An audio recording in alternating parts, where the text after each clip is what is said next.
ऐसी दुनिया की कल्पना करो जहां हर तरफ डर का साया है, जहां एक अनदेखा दुश्मन अमीर गरीब सबको अपनी चपेट में ले रहा है। ये हकीकत थी ब्लैक डेथ की, एक भयानक महामारी जिसने 14वीं सदी के मध्य में यूरोप, एशिया और अफ्रीका को अपनी चपेट में ले लिया था। ये बहुत बड़े दुख और मौत का समय था, जिसने मानव इतिहास पर एक अमिट छाप छोड़ी। ब्लैक डेथ, जिसे ब्यूबोनिक प्लेग भी कहा जाता है, यर्सिनिया पेस्टिस नामक बैक्टीरिया के कारण फैला था। ये जानलेवा बीमारी चूहों पर रहने वाले पिस्सुओं के खून के जरिए फैलती थी। ब्लैक डेथ सिर्फ एक बीमारी नहीं थी, ये एक सामाजिक और आर्थिक तबाही थी। ब्लैक डेथ मानव जीवन की नाजुकता और संक्रामक बीमारियों की विनाशकारी शक्ति की याद दिलाता है। ब्लैक डेथ जंग की आग की तरह फैल गया। यह ज्यादातर व्यापारिक मार्गों से होकर फैलता था।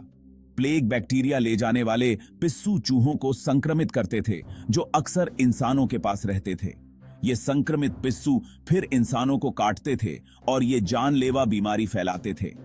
अक्सर प्लेग ले जाने वाले चूहों से भरे जहाज इस बीमारी के वाहक बन गए और इसे एक बंदरगाह से दूसरे बंदरगाह तक तेजी से फैलाते रहे।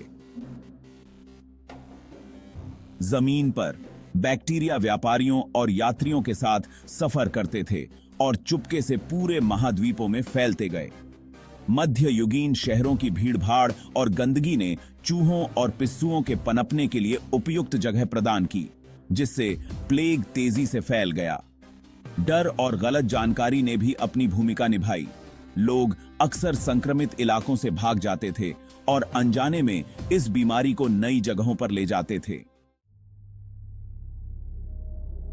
ब्लैक डेथ एक भयानक बीमारी थी जो अक्सर दर्दनाक और भयानक मौत का कारण बनती थी।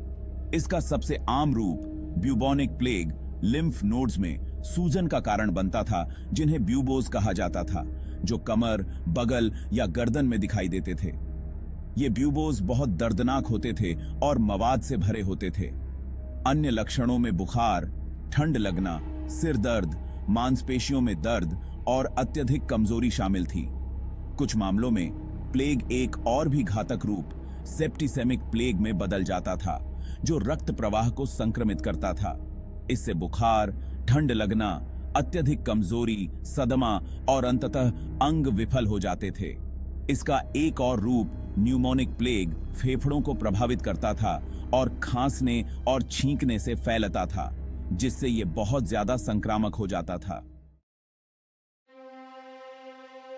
समाज बिखर गए। ब्लैक डेथ का प्रभाव। ब्लैक डेथ का दुनिया भर के समाजों और अर्थव्यवस्थाओं पर विनाशकारी प्रभाव पड़ा।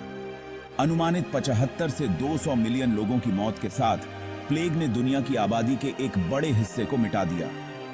श्रमिकों की कमी ने कृषि और वाणिज्य को पंगु बना दिया, जिससे व्यापक आर्थिक गिरावट आई।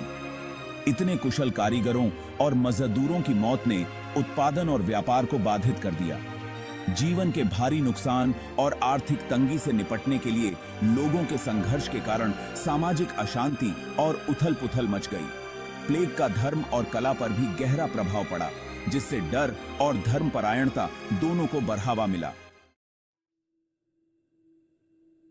प्लेग की गूंज, सीखे गए सबक। ब्लैक डेथ इस बात की कड़ी याद दिलाता है कि संक्रामक बीमारियां मानवता पर कितना ज्यादा कहर बरपा सकती हैं। ये प्रकोपों को रोकने और नियंत्रित करने में सार्वजनिक स्वास्थ्य उपायों, स्वच्छता और शुरुआती पहचान के महत्व पर प्रकाश डालता है। प्लेग दुनिया की परस्पर संबद्धता और सीमाओं के पार बीमारियों के प्रसार में आसानी को भी रेखांकित करता है। ब्लैक डेथ से सीखे गए सबक सार्वजनिक स्वास्थ्य और महामारी की तैयारी के प्रति हमारे दृष्टिकोण को सूचित करते रहते हैं।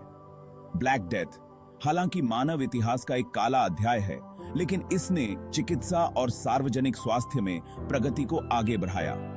इसने समाजों को संक्रामक बीमारियों की वास्तविकताओं का सामना करने और उनका मुकाबला करने के लिए रणनीति विकसित करने के लिए मजबूर किया। आधुनिक दुनिया में ब्लैक डेथ। हालांकि ब्लैक डेथ एक दूर की भयावहता की तरह लग सकता है, लेकिन प्लेग अतीत की बीमारी नहीं है। दुनिया के विभिन्न हिस्सों में अभी भी इसके प्रकोप होते हैं, जो हमें सतर्कता और तैयारी के महत्व की याद दिलाते हैं। आधुनिक चिकित्सा ने एंटीबायोटिक दवाओं के साथ प्लेग के इलाज में महत्वपूर्ण प्रगति की है, लेकिन जीवित रहने के लिए शुरुआती पहचान और इलाज महत्वपूर्ण है। ब्लैक डेथ संक्रामक बीमारियों की विनाशकारी शक्ति और सार्वजनिक स्वास्थ्य खतरों से निपटने में वैश्विक सहयोग के महत्व की कड़ी याद दिलाता है। ये निरंतर अनुसंधान, जन जागरूकता और एक स्वस्थ और अधिक लचीला विश्व के निर्माण की प्रतिबद्धता की आवश्यकता पर प्रकाश डालता है।